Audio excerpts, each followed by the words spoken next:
Pada saat ini kita sedang menghadapi musim penghujan. Dan di beberapa daerah di Indonesia, kita juga menghadapi bencana banjir dalam berbagai tingkatannya. Selain upaya kita untuk menanggulangi banjir, maka kami ingin menyampaikan kepada saudara-saudara tentang aspek-aspek kesehatan dalam kaitan musim hujan dan musim banjir ini. Ada setidaknya 6 atau 7 penyakit yang berhubungan dengan musim penghujan dan musim banjir ini yang perlu kita waspadai. Yang pertama adalah terjadinya diare. Ini berhubungan dengan makanan yang kurang bersih, kurang sehat. Karena itu anjurannya adalah agar selalu memasak makanan dan mengkonsumsi makanan yang bersih dan sehat. Dan kemudian cuci tangan pakai sabun, itu penting untuk mencegah penularan ke saluran cerna. Serta yang ketiga adalah jangan membuang sampah sembarangan. Hal yang kedua selain diare adalah penyakit infeksi saluran cerna lain, katakanlah demam tifoid. Ini juga sama sebenarnya, bagaimana kita menjaga kebersihan, makanan yang baik, makanan yang bersih, dan cuci tangan pakai sabun. Itu tentang saluran cerna. Yang kedua tentang infeksi saluran pernapasan akut atau ISPA yang biasa dikenal. Ini banyak terjadi terutama kalau ada dua hal. Satu, daya tahan tubuh turun, rendah, dan kedua ada kerumunan orang, katakanlah di pengungsian pada saat musibah banjir. Cara penularannya relatif mudah karena kalau ada satu orang batuk di kerumunan orang maka bukan tidak mungkin di sekitarnya juga akan tertular. Jadi pencegahannya yang pertama tetap harus tingkatkan daya tahan tubuh.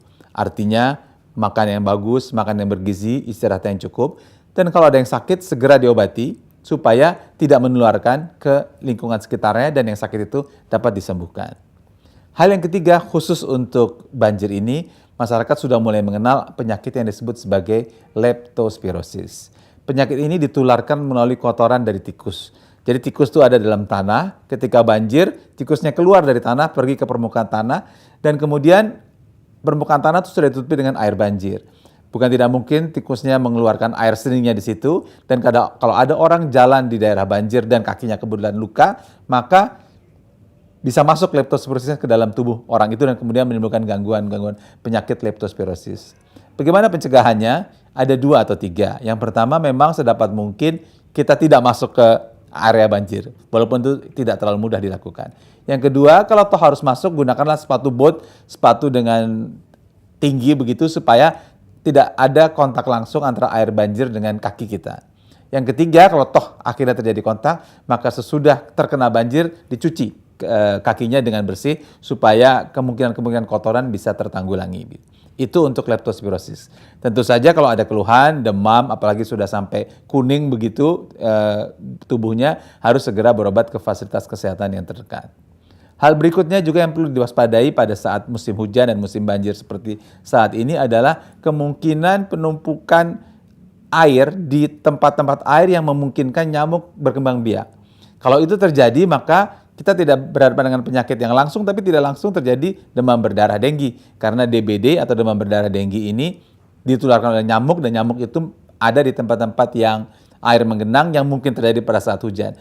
Jadi saya mohon agar pada kesempatan, bukan pada saat hujan seperti sekarang ini, jangan sampai ada air tergenang di tempat-tempat pot atau gayung dan sebagainya. Selalu lakukan kegiatan pemberantasan sarang nyamuk supaya nyamuk jangan sampai berkembang biak luas di sekitar kita yang menimbulkan berbagai penyakit seperti demam berdarah denggi ini.